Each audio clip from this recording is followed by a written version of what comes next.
All right, we will get into our third session.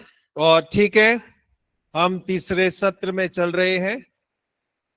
Before the break, we were looking at the meaning of being created in the image of God. और break में जाने से पहले हम इस अर्थ को समझ रहे थे, परमेश्वर के स्वरूप में रचे जाने के बारे में। We saw that just the way God can think, we also have the thinking ability. और हम इस बात को देख रहे थे कि जिस रीति से परमेश्वर सोचते हैं, हमारे पास भी वो क्षमता है। We also saw that in the same way God is able to relate and communicate with people, we also can communicate with one another. और हम इस बात को भी देख रहे थे, जैसा परमेश्वर के पास में क्षमता है कि वो लोगों के साथ रिश्ता बना सकता है, वार्तालाप कर सकता है, वैसा ही हम भी जो है वार्तालाप कर सकते हैं। Mike please. I didn't get it.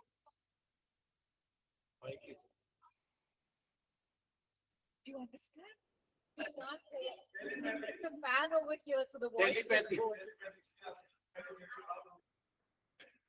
Telepathy.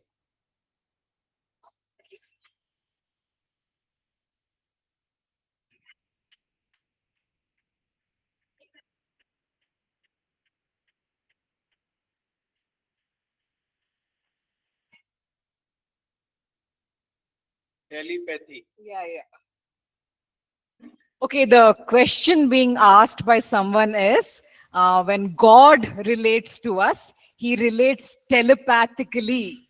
और देखिए, प्रश्न ये है कि क्या परमेश्वर टेलीपैथिकली, हिंदी क्या होता है? दूरसंचार। कैसे?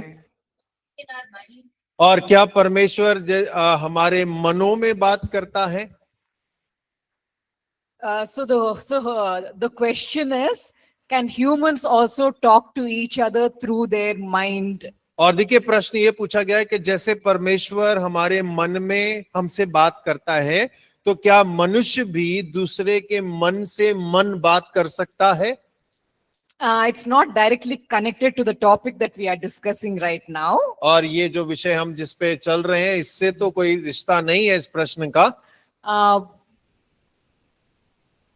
Maybe we'll answer it a little later. और लेकिन थोड़े समय के बाद जरूर इसका प्रश्न का उत्तर देने का प्रयास करेंगे। Okay, so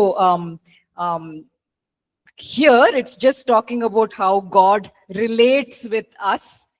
He has the ability to relate and communicate with us. और देखिए, यहाँ पर अभी हम जो अध्ययन में देख रहे हैं कि किस प्रकार परमेश्वर के अंदर क्षमता है किसी से भी जोड़ बनाने का, वैसा ही हमारे अंदर में भी परमेश्वर ने वो दिया है।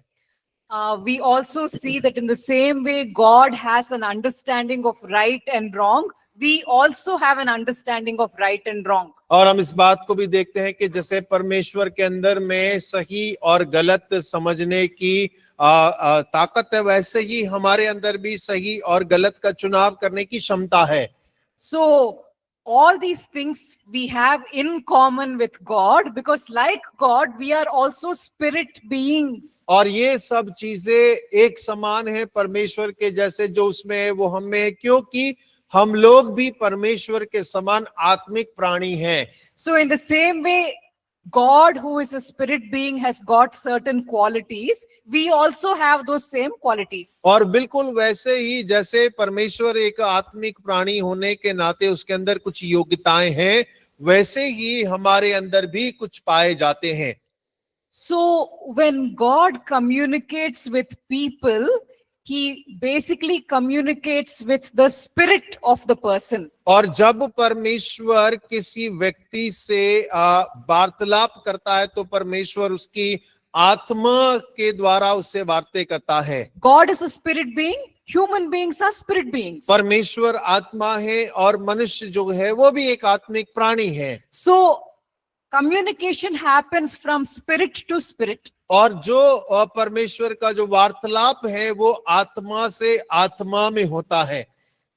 And so when a person is spending time, quiet time, with God, reading their Bible, praying, और जब एक व्यक्ति परमेश्वर के साथ प्रार्थना में, परमेश्वर के वचन को पढ़ने में समय गुजारता है, so at that time, God's Spirit communicates with the person's spirit.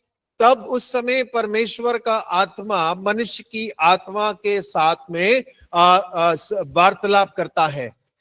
Now, when we are living in a family, जब हम एक परिवार में रहते हैं, we get to know our family members very, very well. और हम अपने परिवार के सदस्यों को बहुत अच्छे से जानते हैं, And all of the members of our family, we are all spirit beings. और हम सब जो अपने परिवार के सदस्य हैं सभी आत्मिक प्राणी हैं।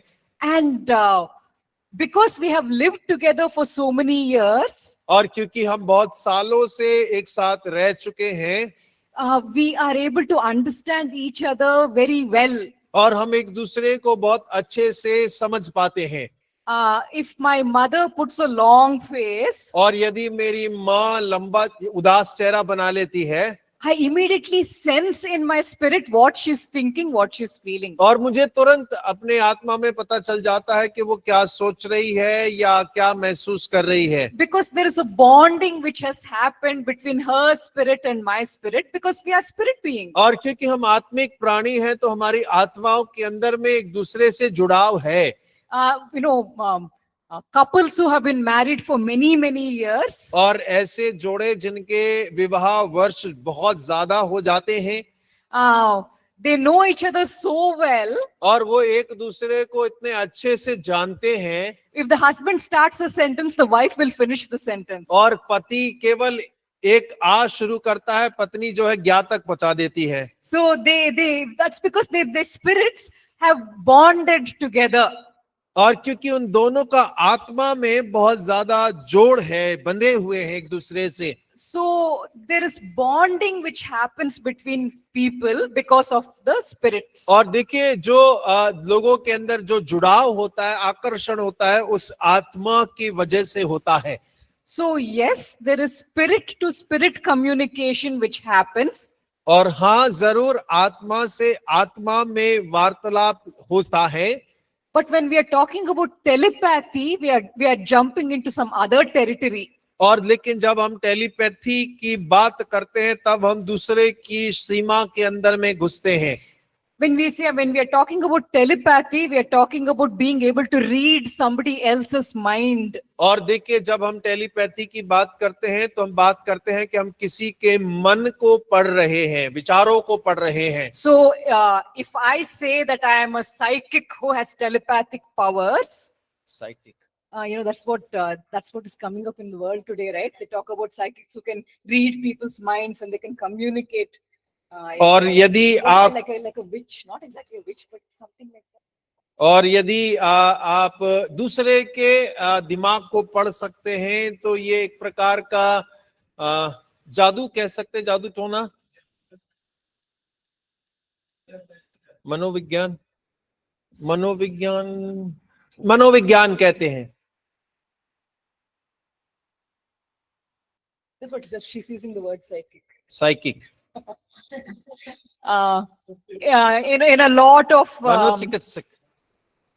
nowadays you have all these TV series about people with superhuman powers. और देखिए आजकल टीवियों में जो नौटंकियां आती हैं, आपके पास में बहुत ज्यादा ताकत आ जाती है। One fellow can make flames come out of his hand. और एक जो है व्यक्ति अपने हाथ से आग निकाल सकता है। One person, no bullet can hit him. और एक आदमी जिसको कोई गोली नहीं लगती है। So there's one man who can read everyone's mind. He can tell what thoughts are going on inside your head. और फिर एक के पास ऐसा ताकत होती है कि वो सबके दिमाग को पढ़ सकता है कि वो पीछे बैठ के क्या सोच रहा है। So in these stories, they can read somebody's mind and tell you what's going on inside their mind. और इन कहानियों के अंदर में एक व्यक्ति ऐसा है जो मन को पढ़ लेता है, उसके मन के अंदर क्या विचार चल रहे हैं उसको बता देता है। So gradually this kind of thing is gaining popularity in the world. और धीरे धीरे ये सारी चीजें जो है संसार के अंदर में प्रसिद्ध हो रही हैं। So there are people who call themselves psychics. और ऐसे लोग जो भविष्य बताने वाले होते हैं, And not really. Psychics is just someone who communicates mind to mind. और साइकिक ऐसे होते हैं जो दिमाग से संपर्क करते हैं। And so you have spirit beings who are involved in this activity. और इस कार्य के अंदर में कुछ आत्माएं सम्मिलित होती हैं इस काम को करने के लिए। So the spirit communicates from one mind to the other. Evil spirits, I'm talking about evil spirits, which communicate from one mind to the other and tell what is going on in the other person's mind. और देखिए यहाँ पर हम आत्मा की जब बात करते हैं तो ये दुष्ट आत्मा की बात कर रहे हैं। दुष्ट आत्मा ही है जो एक मन की बातों को दूसरे मन में डालते हैं कि आप इस बारे में विचार कर रहे हैं। So we Christians don't get into such things. और Okay, हम so- मसीह लोग इस प्रकार के झमेलों में नहीं पड़ते हैं। We don't want to have the ability to read somebody's mind. और हम किसी के मन को पढ़ने की योग्यता नहीं चाहते हैं, Because then we would have to take the help of evil spirits to be able to do that. और क्योंकि फिर अगर ऐसा करना है तो हमें दुष्ट आत्माओं की सहायता लेनी पड़ेगी इस काम को करने के लिए। So we avoid all telepathic activities. और तो इसीलिए जितनी भी टेलीपैथिक क्रियाएं हैं हम अपने आप को उससे दूर रखते हैं। But in the Christian community, और लेकिन मसीह समाज के अंदर में we use the help of the Holy Spirit और हम पवित्र आत्मा की सहायता लेते हैं to find out what another person may be undergoing. और इस बात को पता करने के लिए कि दूसरा व्यक्ति किस परिस्थिति से होकर गुजर रहा है। So the Holy Spirit may reveal to me inside my spirit और पवित्र आत्मा मेरी आत्मा के भीतर उस बात को प्रकट कर सकता है that maybe somebody is going through a very painful situation. कि हो सकता है कि कोई जो है अपनी जीवन में बड़े कष्टदायक समस्या से गुजर रहा होगा। And with the Holy Spirit's help, और पवित्र आत्मा की सहायता के द्वारा in my spirit, I can feel the pain which that person is feeling in their spirit. और देखिए वो पवित्र आत्मा की सहायता के द्वारा जो दूसरा व्यक्ति दर्द को जो सह रहा है अपनी आत्मा में, मैं भी उस दर्द को अपनी आत्मा में महसूस कर सकता हूँ। All this we are doing it with the help of the Holy Spirit. और ये सब जो हम करते हैं वो पवित्र आत्मा की सहायता के द्वारा करते हैं। So sometimes the Holy Spirit may actually reveal to me what thoughts are there in another person's mind. और कई बार पवित्र आत्मा दूसरे व्यक्ति के मन में चल रहे विचारों को भी मेरे मन में प्रकट कर सकता है। But when we start trying to do these things on our own, और यदि हम अपने प्रयासों से इन चीजों को करने का शुरू करते हैं, प्रयास करते हैं, then evil spirits will get involved in these activities. और फिर इन सारी क्रियाओं के अंदर में दुष्ट आत्माएं आ जाती हैं। So the basic answer to that question is, और उस प्रश्न का आधारभूत उत्तर ये होगा, people don't automatically read each other's minds. और लोग अपने आप एक दूसरे के मन को नहीं पढ़ सकते हैं। That is not the way God has created us humans. और देखिए उस तरीके से परमेश्वर ने हम मनुष्यों को नहीं बनाया है। So if there is any mind-to-mind communication happening, it is not a godly thing which is happening. और यदि दिमाग से दिमाग का वार्तालाप हो रहा है तो वो परमेश्वर का तरीका नहीं है, परमेश्वर ने वैसा नहीं बनाया। But like I said, spirit to spirit, if there's connection between two people, then yes, they can sense what is happening in the other person's spirit. और जैसा मैंने आपको बताया कि यदि आत्मा से आत्मा का जोड़ हो रहा है तो एक व्यक्ति जब आत्मा से जुड़ गया तो उसकी महसूस कर सकता है कि उसकी आत्मा में वो कैसा महसूस कर रहा So है। family members can sense what the emotions of the other family members. और परिवार के सदस्य एक और अपने परिवार के सदस्य के भावनाओं जिससे वो गुजर रहा उसको महसूस कर सकते हैं। Okay, so that way there is spirit bonding can happen between people who are close. और हाँ, यहाँ आत्माओं की नजदीकी हो सकती है उनके साथ में जो परिवार में एक साथ हैं या बहुत नजदीक होते हैं। But mind-to-mind communication, that is something that can happen through the Holy Spirit if the Holy Spirit wants. और देखिए अगर मन का पढ़ा जाना है तो वो नहीं होता है, लेकिन केवल पवित्र आत्मा जब चाहता है तब ही उसके द्वारा हो सकता है। And if someone is doing it without the Holy Spirit's help, it means that there's some evil spirit which is making it happen. और यदि कोई ऐसा कर रहा है और वो भी बिना पवित्र आत्मा के, तो मान लीजिए वो दुष्ट आत्मा की सहायता के द्वारा ही ऐसा कर पा रहा है। Okay, so we avoid such activities because it involves spirit beings. और हम इन सारी चीजों से अपने आप को दूर रखते हैं क्योंकि इसके अंदर में दुष्ट आत्माओं का कार्य सम्मिलित होता है। Okay, so we have moved very far away from our topic. हम अपने विषय से बहुत दूर आ चुके हैं अभी। Okay, so but I just wanted to talk about it because yes, these psychic things are gaining popularity in the media. और देखिए, मीडिया के अंदर में साइकिक चीजें जो हैं, दिमाग को पढ़ लेने की बातें जो हैं, वो आजकल बहुत प्रचलित हो रही हैं। Because Satan wants to promote these things in the world. और क्यों? क्योंकि शैतान संसार में इन सारी चीजों को बहुत बढ़ाना चाहता है। New age has become a very great thing now. और अभी जो नई उम्र है वो बहुत बड़ी बात हो गई है इन दिनों में। No, you might have heard about it. New age beliefs, new age practices. और आपने सुना होगा नई उम्र के विश्वास और उसके अभ्यास को बारे में। So one important part of the new age is spirit activity. और देखिए, इस नई उम्र का एक भाग ये भी है जो आत्माओं के क्रिया हैं, उसके कार्यों के बारे में बहुत प्रचार हो रहा है। So it involves a lot of evil spirit activity. और इसके अंदर में बहुत ज्यादा दुष्टात्माओं के कार्य सम्मिलित हैं। So this whole psychic thing, mind reading thing, it's all part of the new age. और देखिए, जो साइकिक चीजें हैं, मनु को पढ़ने के चीजें जो हैं, वो सब जो है नई उम्र के में सम्मिलित है, उसके एक भाग हैं। It's all it all involves evil spirit activity. और इन सब में दुष्ट आत्माओं की क्रियाएं शामिल हैं।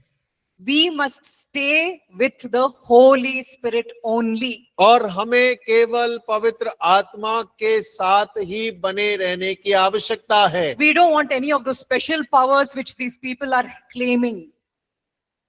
Yes. माइक काम नहीं कर रहा है, ऐसे ही बोल दीजिए।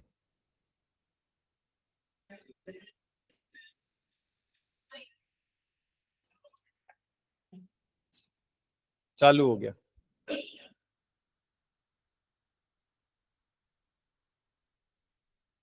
प्रभु ने हमें सिर्फ शरीर में ही क्यों, मतलब परमेश्वर ने हमें शरीर में ही क्यों बनाया, सिर्फ आत्मा में ही क्यों नहीं बनाया? The question, okay, it's audible for the people who Yes, hear it. yes. Okay, yeah. So the question which was asked is, why did God give us a human body? और प्रश्न ये है कि परमेश्वर ने हमें शरीर में क्यों बनाया, आत्मा में ही क्यों नहीं बनाया? God wanted to place us in the earth. He wanted to position us, place us on the earth. और परमेश्वर हमें पृथ्वी पर रखना चाहते थे। And God created an entire planet for us.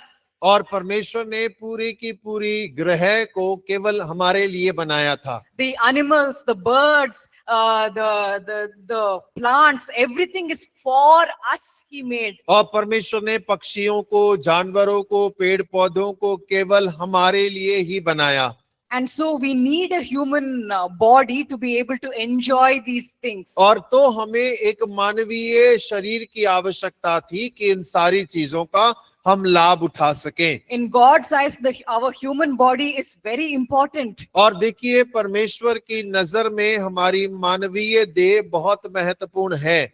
And in the ancient Greek philosophy, they used to say, "Oh, the body is evil." और देखिए, यूनानी इतिहासकारक या पुराने समय में इस प्रकार से कहा जाता था, शरीर बहुत पाप में है। So they would say, "Spirit is good, but body is bad." और वो कहते थे आत्मा अच्छा है लेकिन जो शरीर है वो पाप में है। But God considers even the human body very, very important. लेकिन परमेश्वर ने मानव देह को भी बहुत महत्वपूर्ण समझा है। So one day, even after we die, He will resurrect our human body. और देखिए, एक दिन जब हम मरेंगे तब परमेश्वर हमारी इस देह को पुनरुत्थान भी करेगा। So in God's eyes, our human body is important. परमेश्वर की नजर में हमारी मानवीय देह बहुत महत्व रखती है। So He gave it to us as a gift.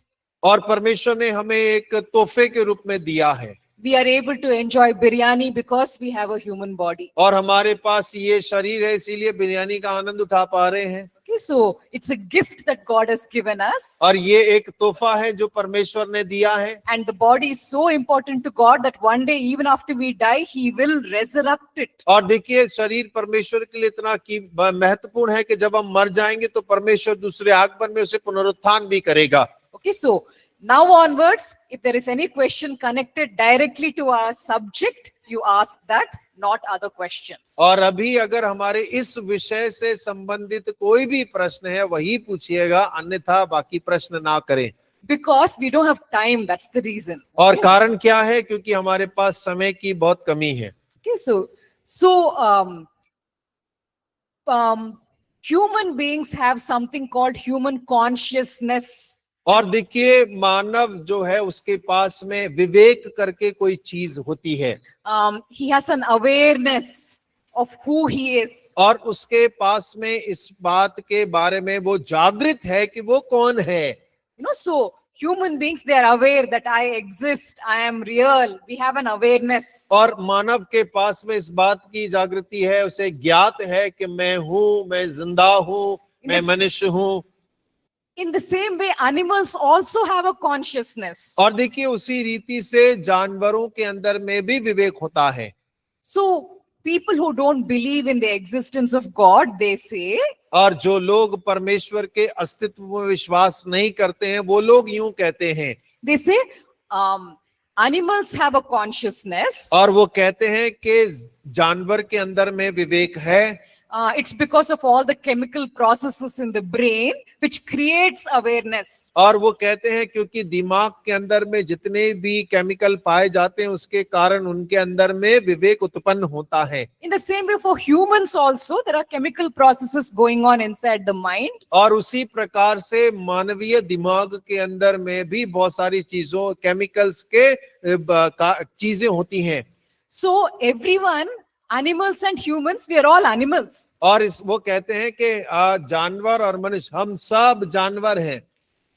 Humans are superior animals. और जो मनुष्य हैं थोड़े से श्रेष्ठ जानवर हैं। But we are also animals. लेकिन हम लोग भी जानवर ही हैं। But the Bible says that we were created in the image of God. लेकिन बाइबल ऐसा कहता है कि हम परमेश्वर के स्वरूप में रचे गए हैं। So animals can even use instruments and tools. और They can use okay, let's take an example of monkey. और उदाहरण के लिए हम बंदर का उदाहरण लेते हैं। In YouTube, you get all these videos of monkeys doing extraordinary things. और आपको YouTube में कई सारे वीडियो मिल जाएंगे कि बंदर जो हैं अद्भुत काम कर रहे हैं। If there is a fruit which cannot be opened, और ऐसा फल जो खोला नहीं जा सकता, the monkeys will search for a sharp stone and they will use it as an instrument, as a tool to cut the fruit open. और बंदर जो है दिमाग का इस्तेमाल करता है, एक औजार ढूंढता है, पत्थर ढूंढता है जिससे वो उस फल को खोलकर खा सकता है। In the same way, human beings also can create instruments and tools to do what they want. और वैसे ही मानव भी जो औजार उसे चाहिए उनका निर्माण कर सकता है, उनकी खोज कर सकता है। So today science says we are all animals. और आज विज्ञान कहता है कि हम सब जानवर हैं। But we humans are superior animals. और लेकिन हम जो मनुष्य हैं थोड़े से बड़े जानवर हैं।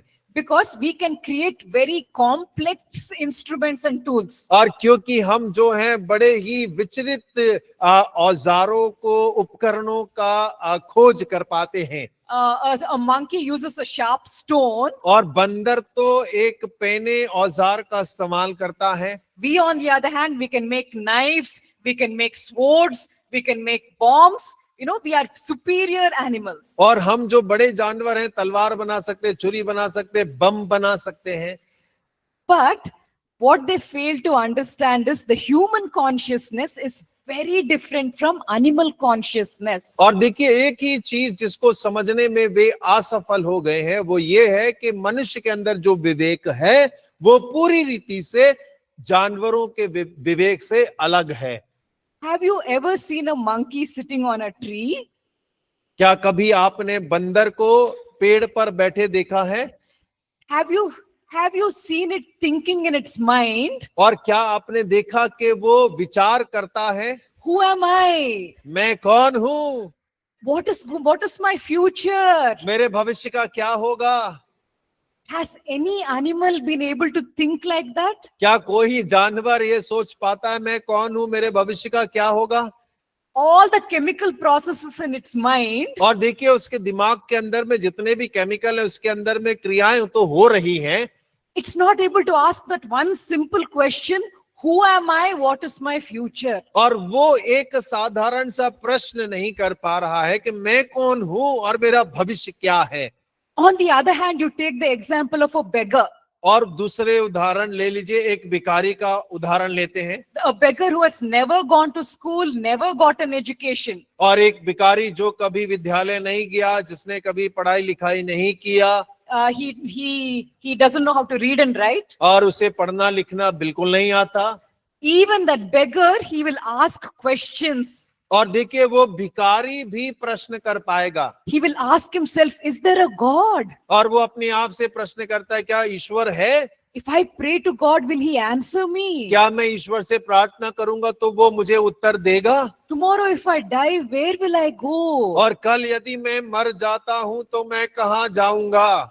So the chemical processes cannot explain this kind of thinking. और देखिए, जो केमिकल हमारे अंदर में प्रोसेस करता है वो इस प्रकार के उत्तर नहीं दे पाता। So we can't just say the animals have chemical process in the brain. We also have chemical process in the brain. We are asking questions which animals will never ask. और देखिए, हम ये नहीं कह सकते जानवरों में भी दिमाग में वही होता है, हमारे दिमाग में भी वही होता है, लेकिन जानवर कभी नहीं प्रश्न ही नहीं कर पाते जो हम सोचते हैं। Because we are created in the image of God, we think in a way animals can never think. और हम परमेश्वर के स्वरूप में रचे गए हैं, हम वैसे सोचते हैं जैसा जानवर कभी सोच नहीं सकते। And that is why we have to accept the fact that humans are not just animals, they are image bearers of God. और तब हमें इस तथ्य को स्वीकार करने की आवश्यकता है कि मनुष्य जो है वो बड़े जानवर नहीं, परमेश्वर के स्वरूप में रचे गए हैं। And so we will now look at the essential nature of man in page 21. और देखिए, 21वें पेज के अंदर में मनुष्य का मुख्य स्वरूप जो है अभी हम अध्ययन करेंगे। So we see in 1 Thessalonians 5:23. और पहला थिस्सलुनीकियों 5 उसके 23 वचन के आधार पर we see that human beings have three parts. और हम इस बात को देखते हैं कि मनुष्य के 3 भाग हैं, Spirit, soul and body. और आत्मा, प्राण और शरीर। The Bible uses different words to describe the spirit. और आत्मा के परिभाषित करने के लिए बाइबल कई अलग अलग बातों का इस्तेमाल करता है। Let's read Psalm 73:1. और भजन 63 उसका 1 वचन पढ़ें। You know Psalm 73:1? Bhajan Psalm 73:1. 73 उसका पहला वचन, 73 उसका पहला वचन।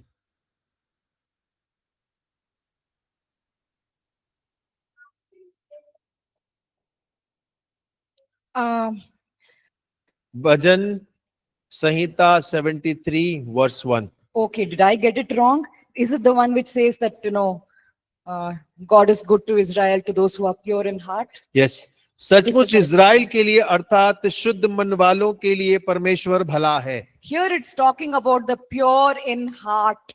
और यहाँ बात कर रहा है शुद्ध मन वालों के लिए। The word heart over here is talking actually about the spirit. और देखिए जो हृदय शब्द यहाँ पर उपयोग किया गया है वो आत्मा के लिए किया गया है। So in this particular verse, the spirit is being described as heart. और इस वचन के अंदर में आत्मा को हृदय के रूप में परिभाषित किया गया है। Look at 2 Corinthians 4:16. और दूसरा कुरिन्थियुस 4:16 को देखें। We are running out of time, so if you can just quickly read. और जल्दी से अगर आप पढ़ सकें बेहतर होगा। 4:16।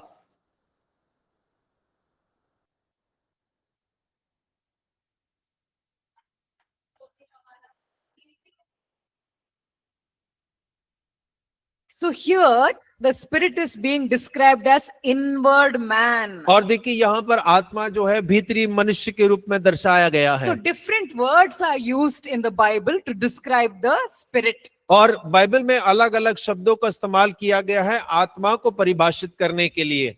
All of us sitting over here, we are spirit beings. और हम सब जो यहाँ पर बैठे हुए हैं हम सभी आत्मिक प्राणी हैं। So we will continue to exist forever. We will not stop existing. और देखिए हमारा जो अस्तित्व वह है वो हमेशा के लिए बने रहने वाला है, यहीं पर खत्म नहीं होगा। Spirit beings continue to live forever and ever. और आत्मिक प्राणी जो हैं वो सदा सदा जीवित रहते हैं। They may continue living in heaven or in hell, but they will continue. और भले ही चाहे वो नरक हो चाहे स्वर्ग हो लेकिन जिएंगे सदा के लिए। Adam and Eve, when they were created, they were spirit beings. और जब आदम और हव्वा को रचा गया था तब वे लोग आत्मिक प्राणी थे। Okay, so and their spirits were pure and clean. और उनका आत्मा शुद्ध था, साफ पवित्र था। So they had direct communication with God's spirit. और उनका वार्तालाप परमेश्वर की आत्मा से सीधा होता था। Because they were pure in spirit, they could directly connect with God's spirit. और क्योंकि उनकी आत्मा में वे शुद्ध थे इसीलिए परमेश्वर की आत्मा से सीधा जुड़ सकते थे। But when Adam and Eve sinned against God, और जब आदम हव्वा ने परमेश्वर के विरुद्ध पाप किया, the direct connection between their spirit and God's spirit, that connection was cut. और जो सीधा संबंध था परमेश्वर की आत्मा और मनुष्य की आत्मा के बीच में वो टूट गया, खत्म हो गया। Now now after sinning, Adam and Eve were still spirit beings. और देखिए पाप करने के बाद में भी वो आत्मिक प्राणी तो थे, But now they have fallen sinful spirits. और लेकिन अब वो पाप में गिरे हुए पापी आत्मा के प्राणी बन गए। Earlier they had pure spirit, और पहले उनके पास शुद्ध आत्मा था, but now they have a fallen sinful spirit. और लेकिन अब गिरा हुआ पाप में आत्मा उनके अंदर है। So when Cain and Abel were born, जब केन और हाविल का जन्म हुआ, they had a fallen sinful spirit inside them. और उनके भीतर पाप में स्वभाव का आत्मा, गिरा हुआ मानव का आत्मा था। In the same way, when a baby is born today, और वैसे ही जब आज एक शिशु का जन्म होता है, that little baby, और वो छोटा शिशु, it has a fallen sinful spirit. और उसके अंदर वो गिरा हुआ और पापी आत्मा होता है। Because of Adam, every human being who is born has a fallen sinful spirit inside them. और आदम के कारण हर एक मानव जो जन्म लेता है अब उसके अंदर पापी आत्मा होता है। And so everyone has to go to hell, because how can sinful people go to Jesus? How can they go to heaven? और देखिए इसीलिए हर एक को नरक जाना था, क्योंकि पापी स्वभाव कैसे स्वर्ग और यीशु के पास जा सकता है। And that is why Jesus Christ came into the world. और यही कारण है कि यीशु मसीह संसार में आए। He sacrificed himself on the cross for us. और वो यीशु मसीह ने हमारे लिए अपने आप को क्रूस पर चढ़ाया। And when we accept him as Lord and Savior, और जब हम यीशु मसीह को प्रभु और उद्धारकर्ता के रूप में ग्रहण करते हैं, then he changes our sinful spirit. और तब वो हमारे पापी आत्मा को बदल देता है। Romans chapter 6 verse 6. और रोमियो 6 अध्याय उसका 6 वचन।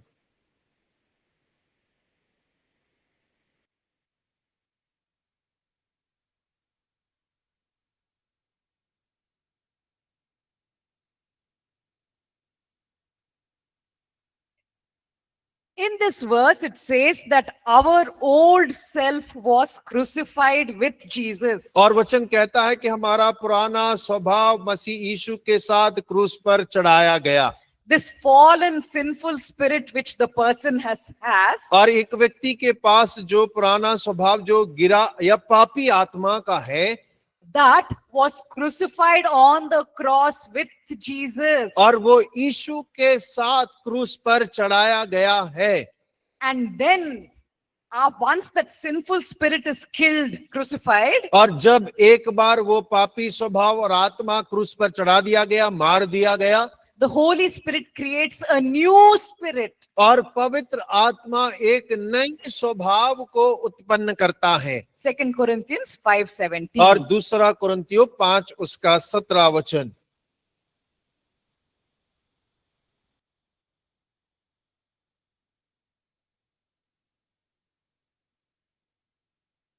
It says over here, the old has passed away, the new has come. और वो कहता है पुराना सब बीत गया, देखो सब नया हो गया। A new creation has now come. और एक नई सृष्टि अब आ चुकी है। So this is the wonderful thing which happens to a person when they become a believer. और देखिए ये अद्भुत बात उस एक व्यक्ति के साथ में तब होती है जब वो विश्वासी बनता है। Until the time of salvation, the person has a fallen, sinful spirit inside them. और उद्धार पाने तक एक व्यक्ति के अंदर में गिरा हुआ पापी आत्मा मौजूद रहता है। It's only when that person places their faith in Jesus, और जब एक व्यक्ति यीशु मसीह पर अपने विश्वास को लेकर आता है, at that moment, और उस क्षण में Jesus Christ crucifies that old sinful spirit. और यीशु मसीह वो पापी स्वभाव और पापी आत्मा को क्रूस पर चढ़ा देते हैं।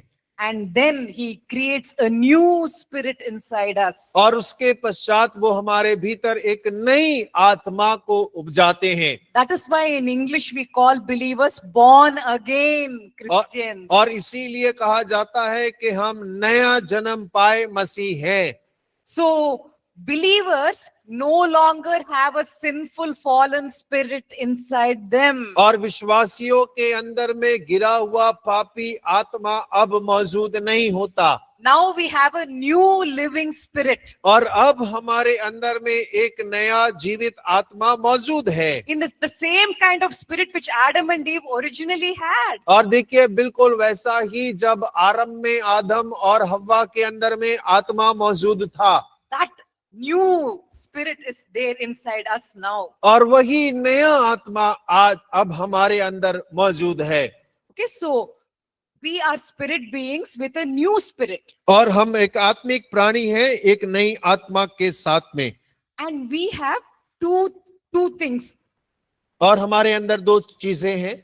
One, we have a body, और एक हमारे पास में देह है, you know, the physical body which we can see and touch. और हमारा शारीरिक देह जिसे हम देख सकते हैं, छू सकते हैं। The other thing is the psychological part, और दूसरा है हमारा मनोवैज्ञानिक भाग, which is made up of three things. और जो कि 3 चीजों से बना हुआ है। Okay, all this is there on your page 21. और सब जो है 21 नंबर के पेज पर उपलब्ध है। Okay, so what is there in our psychological portion? और हमारे जो जो हमारा मानसिक भाग है उसके अंदर में क्या चीजें मौजूद होती हैं? Mind is there, और मन होता है, emotions are there, और भावनाएं होती हैं, and will is और there. इच्छा होती है। So we are spirit beings. और हम आत्मिक प्राणी हैं। We have now received a new living spirit from Jesus. और अब हमने यीशु से जीवित आत्मा को, नई आत्मा को प्राप्त किया है। And we have a physical body. और हमारे पास में देह है, And in our mental capacity, there are three things. और देखिए हमारी मानसिक क्षमता के अंदर में भी तीन चीजें मौजूद हैं, Mind, will, and emotions. और वो मन है, इच्छा है और भावनाएं हैं. The mind, the spirit being thinks using the mind. और जो आत्मिक प्राणी है वो मन का इस्तेमाल सोचने के लिए करते हैं. The spirit being feels things through the emotions. और जो आत्मिक प्राणी है अपनी भावनाओं के द्वारा वो एहसास करते हैं. And the spirit being uses the will to make choices. और जो आत्मिक प्राणी है वो इच्छा का इस्तेमाल करता है चुनाव करने के लिए. So I, the spirit being, basically have two things. और मैं जो आत्मिक प्राणी हूँ आधारभूत दो बातें मेरे अंदर है. I have a physical body. और मेरे पास में शारीरिक देह है. I also have a mind which I use to think. और मेरे पास मन भी है जिसको मैं सोचने के लिए इस्तेमाल करता हूँ. I have emotions which I use to feel different things. और मेरे अंदर में भावनाएं हैं जिनको अलग अलग चीजों को महसूस करने के लिए, एहसास करने के लिए इस्तेमाल किया जाता है. And I have a will with which I make choices. और उसके साथ साथ मेरे अंदर में इच्छा भी है जिसके द्वारा मैं चुनाव करता हूँ. Now this physical body, it gives me a lot of information. और ये मेरा जो देह है ये मुझे बहुत सारी सूचनाओं को प्रदान करता है. It's able to see things. और चीजों को देख पाते हैं. Through my body, I'm able to hear things. और शरीर के द्वारा चीजों को सुन पाते हैं. All this information, my body, it sends it to my mind. और ये सारी चीजें मेरा शरीर जो है मेरे दिमाग तक सारी चीजों को अनुभव करके पहुंचाता है.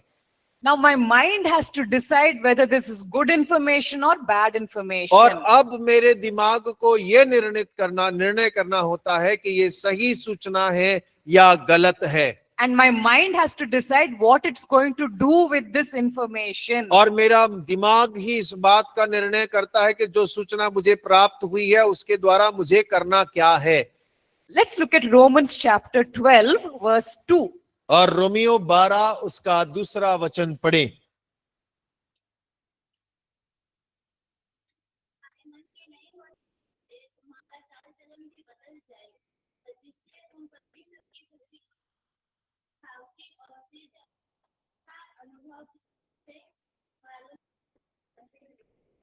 So it says over here that we can be transformed only by one method. और यहाँ पे कहता है कि केवल एक ही चीज द्वारा, एक ही जरिए के द्वारा हम जो है रूपांतरित हो सकते हैं. It is through the renewing of the mind. और वो है हमारे मन के नवीनीकरण के द्वारा. See, most of us sitting over here, we are believers. और हम सब जितने भी यहाँ बैठे हुए हैं अधिकतम विश्वासी हैं. We have a new living spirit in us. और हमारे अंदर में नया जीवित आत्मा मौजूद है. But if my mind is not renewed, और लेकिन मेरा मन का नवीनीकरण नहीं हुआ, then I will continue living in the same old lifestyle. और तो फिर मैं पुराना ही जैसा मैं जी रहा था वैसा ही जीता रहूंगा.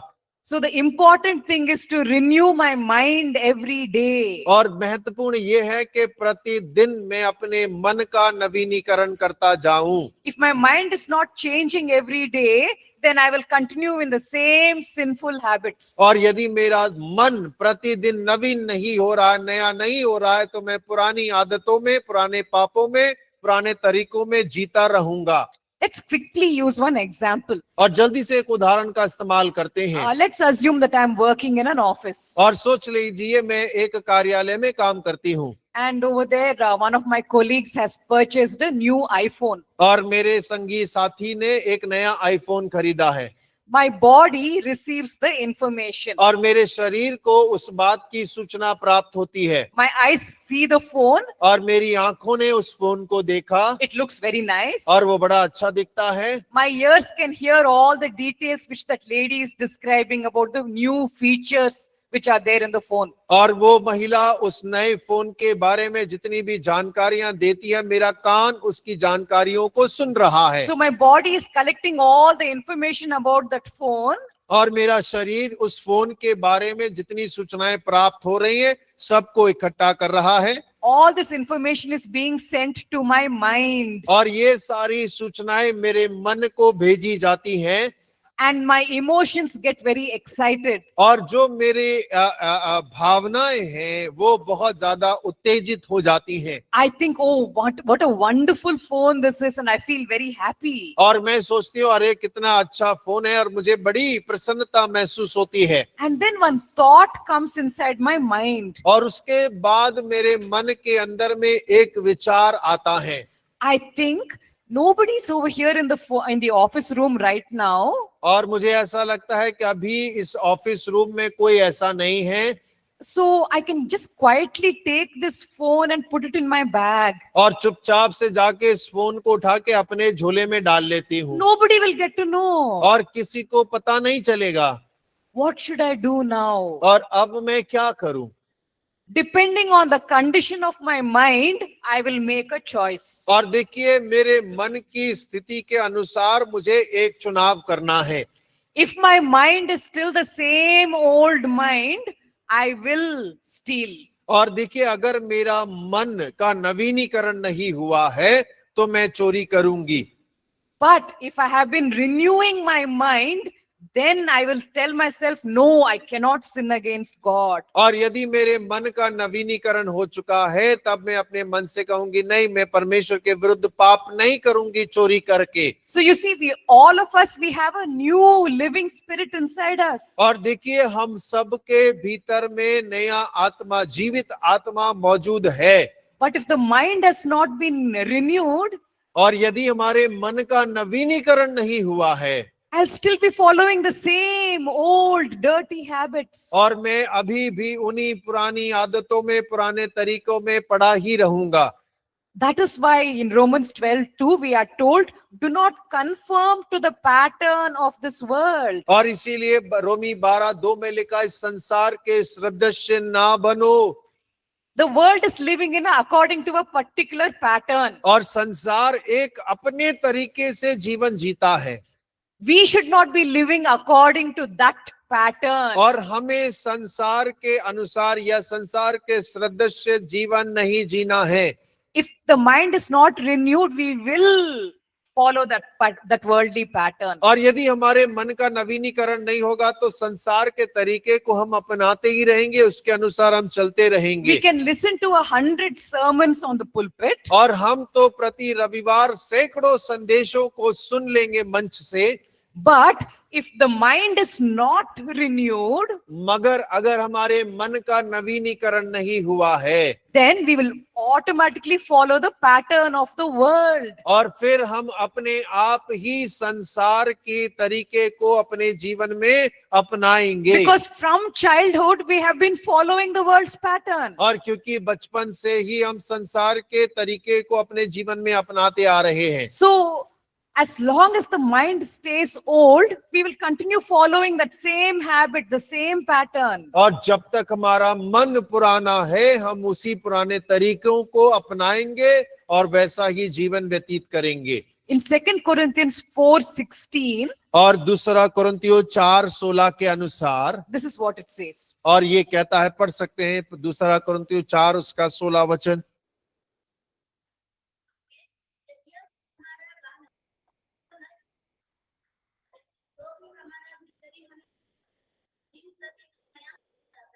Exactly, the inward man should be getting renewed day by day. और हमारा भीतरी मनुष्य दिन प्रतिदिन नया होता जाता है। Because you see, the outward body, it's going to get older and older. और क्योंकि आप देखेंगे बाहरी जो हमारा देह है दिन प्रतिदिन बुढ़ा रहा है, It will one day completely perish and we will die. और एक दिन पूरे बुढ़ा जाएंगे, मर जाएंगे, मिट्टी में खप जाएंगे। But that inner being, the Atma, that will continue to stay forever. और लेकिन जो हमारा भीतरी मनुष्य है, जो आत्मा है, वो सदा के लिए जीवित रहेगा। So it's very important what the inner being, the condition of the inner being is very, very important. और तो बहुत महत्वपूर्ण हो जाता है कि हमारा जो भीतरी मनुष्य है वो किस स्थिति के अंदर में है, किस प्रकार है। You know, we take so much care to look after the outward body. और आप देखें कि हम अपने भारी रूप को कितना ज्यादा संभाल कर रखते हैं We put the best clothes on our body. और अच्छे से कपड़े पहनते हैं We put lots of creams on our body. और खूब लिपा पोती मुंह पे करते हैं We are doing all this for a temporary body. और ये जो थोड़े दिन के बाद बुढ़ाने वाली शक्ल है उस पे करते हैं But the inside, और लेकिन जो भीतर है that inner man is going to live forever and ever and ever. और वो जो भीतरी मनुष्य है वो सदा सदा सदा सदा काल जीवित रहने वाला है If you are not renewing that, then what a dangerous thing. और यदि आप उसका नवीनीकरण नहीं कर रहे हैं तो आप खतरे में हैं So that is why we, in the scriptures, we are told to renew our mind on a daily basis. और इसीलिए वचन में हमें इस बात को कहा गया है कि हमें प्रतिदिन अपने मन का नवीनीकरण करना अवश्य है So let's just close with a word of prayer. और आइए प्रार्थना के साथ में हम समाप्त करें We thank you, O Lord, that you have made us human beings in your image. परमेश्वर हम आपका धन्यवाद करते हैं कि अपने स्वरूप में आपने हमें मनुष्य बनाया You have made us in your image so that we can enjoy eternal benefits. और आपने अपने स्वरूप में बनाया है ताकि हम अनंत लाभ उठा सकें Animals enjoy only a few benefits, Lord. जानवर थोड़े ही फायदे उठा पाते हैं परमेश्वर But we, O Lord, because we are in your image, we can enjoy eternal benefits.